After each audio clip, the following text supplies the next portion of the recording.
Hello student, आज में आपका स्वागत है। आज में पढ़ने वाले हैं physical chemistry BSc second year unit number 5 प्रकाश रसायन के अंतर्गत आने वाला बहुत ही इंपॉर्टेंट टॉपिक जिसका नाम है आइंस्टीन का प्रकाश रासायनिक तुल्यता का नियम, जिसे हम लोग स्टार का आइंस्टीन का नियम भी कहते हैं। इसकी पिछली वीडियो में मैंने आप लोगों को प्रकाश रसायन से संबंधित पहला नियम बता दिया था जिसका नाम था गोथर-जेफर का नियम। आज ये दूसरा नियम है, मैंने नंबरिंग कर दिया है। ठीक है, इसमें आज हम परिचय देखेंगे, इस नियम को देखेंगे, नियम क्या बोलता है, फिर इसकी गणितीय व्याख्या भी हम लोग देखने वाले हैं। ठीक है, तो चलिए वीडियो में बने रहिएगा और स्टार्ट करते हैं। ठीक है, सबसे पहले मैं आपको बता दूं इसका परिचय। ठीक है, परिचय में आपको ये कहानी है कि सबसे पहले स्टार का नाम का वैज्ञानिक, यहाँ पे आपको स्टार का दिखाई दे रहा होगा, स्टार का नामक वैज्ञानिक ने क्या किया था, सन 1908 में सबसे पहले उन्होंने क्या किया था, इस नियम को आरंभ किया था, या फिर इस नियम को सबसे पहले स्टार्ट किया था। ठीक है, फिर बाद में क्या हुआ, इसमें कुछ ऊष्मागतिकी नियमों को उपयोग करते हुए, ऊष्मागतिकी के नियमों को उपयोग करते हुए, क्योंकि यहाँ पे प्रकाश से संबंधित बातें हो रही है, ऊष्मा का आदान प्रदान तो होता है, तो यहाँ पे ऊष्मागतिकी नियमों को आधार पर उसको लेकर के उन्होंने क्या किया था भैया, आइंस्टीन नामक वैज्ञानिक ने सन 1912 में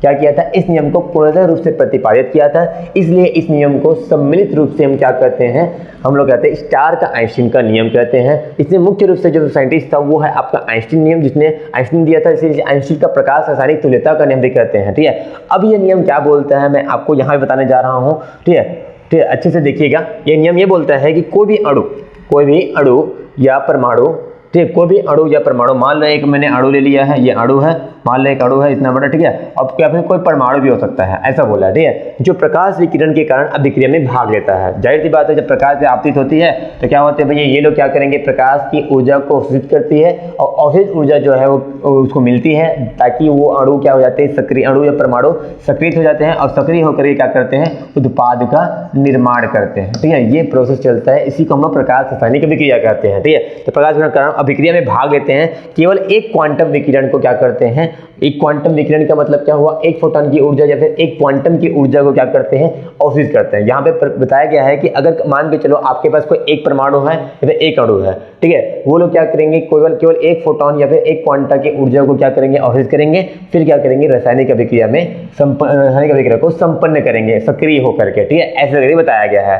ठीक है, यहाँ पे मैंने आपको बता दिया। अब अपने पास लेकिन क्या होता है कि अपनी अभिक्रिया में एक ही अभिकारक नहीं होते, एक ही परमाणु नहीं होते, एक ही अणु नहीं होते। अपने पास क्या होते हैं, बहुत सारे विकारक, बहुत सारे परमाणु अणु होते हैं, जिसकी वजह से सभी को सक्रिय करना उतना संभव नहीं होता। ठीक है, इसलिए यहाँ पे कितनी ऊर्जा आवश्यक है, ये वाकई में रियल में कितनी क्वांटम की ऊर्जा अवशोषित होने वाली है हर अणुओं या परमाणुओं को, उसके लिए ये नियम दिया गया था, जिसे हम लोग कहते हैं भैया कि एक क्वांटम का विकिरण क्या करता है, उत्सर्जित करता है। तो सभी के लिए हम लोग अगर बात करें तो वहाँ पे मैं एक आइंस्टीन की ऊर्जा की बात करूंगा, क्योंकि आइंस्टीन ने बताया था। तो ऐसा बोला जाता है कि अगर यहाँ पे बहुत सारे क्या है, बहुत सारे अभिकारक है, मान लो n अभिकारक है। n अभिकारक का मतलब ये हुआ, n का मतलब होता है एवोगेड्रो संख्या, मतलब एवोगेड्रो की संख्या के बराबर, जिसका वैल्यू होता है 6.63 गुणा 10 की घात 6.023 गुणा 10 की घात 23, इतने मतलब एक एवोगेड्रो संख्या का मान होता है। यानी इतने कण मान के चलो यहाँ पे अभिकारक की तरफ है, अगर इनको प्रकाश ऊर्जा चाहिए तो एक फोटॉन से काम नहीं चलेगा। इसलिए यहाँ पे आइंस्टीन ने ये बताया कि एक आइंस्टीन की ऊर्जा कैसे पड़ती है, जिसका मान होता है, यहाँ पे लिखा हूँ मैं, देख सकते हो आप लोग, 2.85 गुणा 10 की घात 5 बटे लैम्डा, जहाँ पे लैम्डा जो है वो प्रकाश का तरंगदैर्घ्य है। यानी इतने प्रकाश ऊर्जा क्या चाहिए, सभी अभिकारकों को कराने के लिए चाहिए, और वो प्रकाश जब अवशोषित होगी तभी वो क्रिया संपन्न होगी, और क्रिया संपन्न होने के बाद आपका उत्पाद मिल चुका होगा। ठीक है, तो मान लो कि गणितीय व्याख्या में बताया हूं कि मान लो कि आपके पास आपतित प्रकाश के लिए आवृत्ति का जो मान है वो न्यू है, इसलिए एक फोटॉन की ऊर्जा जो बनेगी, यानी एक प्रकाश ही मान लो उसको, तो एक प्रकाश की ऊर्जा जो है वो क्या बनेगी, h न्यू बनेगी। ठीक है, इस प्रकार से, जिसको हम लोग फोटॉन की ऊर्जा भी कहते हैं। ठीक है, तो एक न्यू की ऊर्जा लगेगी एक अणुओं को या फिर एक परमाणुओं को क्या करने के लिए, क्रिया करवाने के लिए। ठीक है, लेकिन अपने पास क्या होता है, बहुत सारे इस पदार्थ में बहुत सारे क्या होते हैं, अपने पास कण उपस्थित होते हैं, तो इनको मैं एक मोल मानता हूं, और एक मोल का मतलब ही होता है 6.23 गुणा 10 की घात 23 कण होते हैं। यानी इसमें इतने सारे कण हैं, सभी को अगर आपको क्या करना है भैया, उत्तेजित कराना है, अवशोषित कराना है प्रकाश,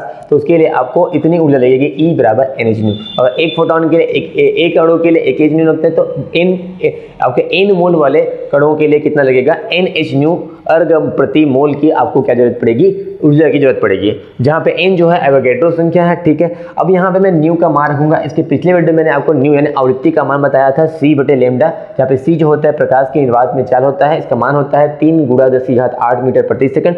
और लैम्डा जो होता है प्रकाश का तरंगदैर्ध्य होता है। अलग अलग प्रकार के तरंगदैर्ध्य हमारे इस कणों पर क्या होते हैं, आपतित होते हैं, इसलिए लैम्डा का एक कोई फिक्स वैल्यू नहीं होता। ठीक है, अब मैं क्या करूंगा, यहाँ पे इसमें इस न्यू का मान c/λ रख दूंगा। एक और काम रखना है कि यहाँ पे अर्घ प्रति मोल है, मैं अर्घ को यहाँ पे किलो कैलोरी यानी कैलोरी में चेंज करना चाहता हूँ। एक अर्घ को कैलोरी में चेंज करने के लिए 4.184 × 10⁻10 कैलोरी लेनी पड़ती है। तो यहाँ पे मैं मान रख रहा हूँ, साथ में एवोगैड्रो संख्या का भी मान रख रहा हूँ। यहाँ पे मान मैंने लिख दिया यहाँ पे, ठीक है, जो कि यहाँ पे जो मान लिखा हुआ है वो उसका कण का संख्या है। ठीक है, h जो है वो प्लांक नियतांक जिसका मान होता है अर्घ सेकंड में, तो जूल सेकंड में अलग होता है, अर्घ सेकंड में अलग होता है। 6.63 × 10⁻27 अर्घ सेकंड होता है।